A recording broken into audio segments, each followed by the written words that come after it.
Assalamualaikum warahmatullahi wabarakatuh. Saya Afnan Zumratul Habib Farhani dari kelas HKIA dengan NIM 101180003 akan alhamdulillah telah menyelesaikan tugas pembuatan dari sistem tata surya yang dibuat dari bahan bekas, yaitu saya menggunakan kardus bekas. Hal ini bertujuan agar kita lebih bisa membayangkan alam semesta dalam memahami mengenai sistem tata surya ini. Oke, langsung saja akan saya jelaskan dulu mengenai sistem tata surya. Tata surya sendiri itu berasal dari bahasa Inggris solar system, yang berarti sesuatu sistem yang terdiri dari bintang sebagai pusatnya dan seluruh objek langit yang terikat gaya gravitasinya. Objeknya itu diantaranya adalah beragam planet dan jutaan lainnya, diantaranya komet, meteor maupun asteroid. Namun di tata surya kita itu terbagi menjadi matahari, kemudian 4 planet dalam dan juga 4 planet luar. 4 planet dalam yang dimaksud adalah Merkurius, Venus, Bumi, dan Mars.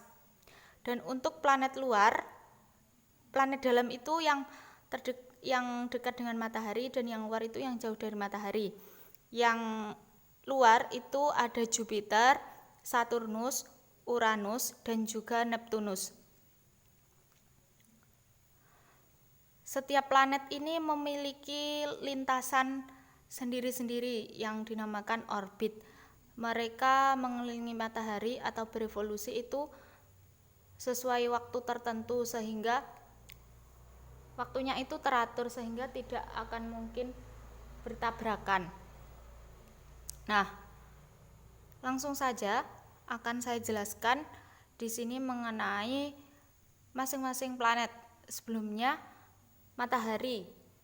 Matahari merupakan pusat tata surya. Ini sesuai dengan teori heliosentris yang menyatakan bahwa matahari merupakan pusat tata surya. Kemudian planet yang pertama yang paling dekat dengan matahari yaitu planet Merkurius. Planet Merkurius ini planet yang paling kecil. Diameternya hanya sekitar 4.862 km dan jaraknya dengan matahari itu hanya sekitar 58 juta kilometer. Untuk satu kali revolusi, Merkurius ini membutuhkan waktu 88 hari. Yang kedua yaitu planet Venus. Terletak di antara orbitnya Merkurius dan Bumi.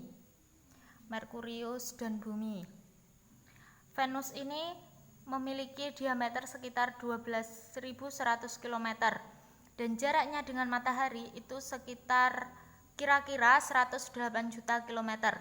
Waktu yang diperlukan untuk sekali revolusi itu selama 225 hari. Dan yang ketiga yaitu planet yang kita tempati. Inilah salah satu-satunya planet yang bisa dihuni oleh makhluk hidup, yaitu Bumi. Bumi sendiri memiliki diameter sekitar 12.750 km dan jaraknya dengan matahari itu kurang lebih 150 juta kilometer. Untuk sekali revolusi, Bumi ini memerlukan waktu sekitar kurang lebih 365 hari. Selanjutnya, planet Mars. Ini warnanya kemerah-merahan. Memiliki beberapa kemiripan dengan Bumi. Mars ini diameternya sekitar 6.780 km dan jaraknya dengan matahari kira-kira 288 juta kilometer.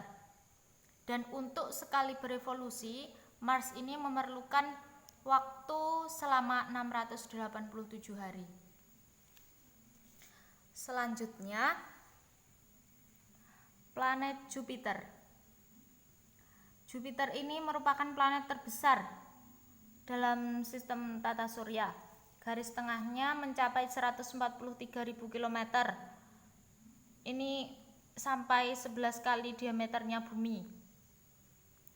Jaraknya dengan matahari sekitar 778 juta kilometer. Untuk sekali revolusi, Jupiter ini memerlukan waktu selama 12 tahun. Selanjutnya, yaitu Saturnus. Nah, Saturnus ini istimewa karena dikelilingi oleh cincin raksasa. Cincinnya ini terdiri dari debu dan partikel-partikel kecil.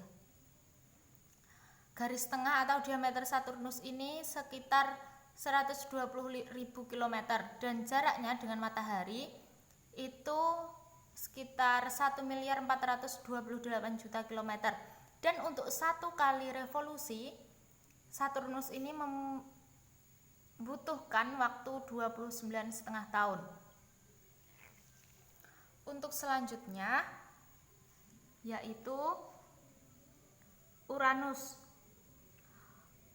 Uranus ini memiliki diameter 50.100 km dan jaraknya dengan matahari sekitar 2.869 juta kilometer. Untuk sekali revolusi itu memerlukan 84 tahun. Dan yang terakhir adalah Neptunus.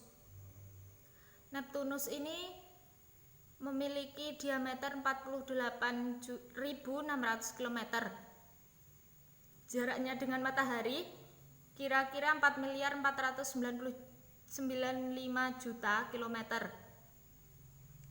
Untuk sekali revolusi membutuhkan waktu 165 tahun. Jadi, untuk planet yang paling dekat dengan matahari itu waktu revolusinya paling cepat. Dan untuk yang terjauh dari matahari, itulah yang waktu revolusinya paling lama. Kemudian akan saya jelaskan sedikit mengenai apa sih yang membentuk planet ini, bagaimana sih pembentukan planet ini, bagaimanakah planet terbentuk. Di antara teori yang paling mendominasi itu adalah teori yang menyatakan bahwa planet terbentuk itu saat nebula berubah menjadi cakram gas dan debu tipis. Sebuah protobintang terbentuk di intinya dan dikelilingi oleh cakram protoplanet yang berputar. Melalui akresi atau proses tabrakan tempel, partikel-partikel debu di cakram perlahan mengumpulkan massa untuk membentuk benda yang jauh lebih besar. Konsentrasi massa di satu tempat disebut sebagai bentuk planetesimal dan konsentrasi tersebut mempercepat proses akresi dengan menarik material tambahan menggunakan daya tarik gravitasinya. Nah, konsentrasi tersebut semakin padat sampai akhirnya kolaps ke dalam dan membentuk protoplanet. Setelah memiliki diameter lebih besar daripada bulan bumi, planet tersebut membentuk atmosfer tambahan sehingga meningkatkan daya tarik planetesimal dengan gaya hambat atmosfer. Mungkin cukup sekian yang dapat saya sampaikan. Banyak kurangnya saya mohon maaf yang sebesar-besarnya. Wallahul muwaffiq ila aqwamit thoriq. Assalamualaikum warahmatullahi wabarakatuh.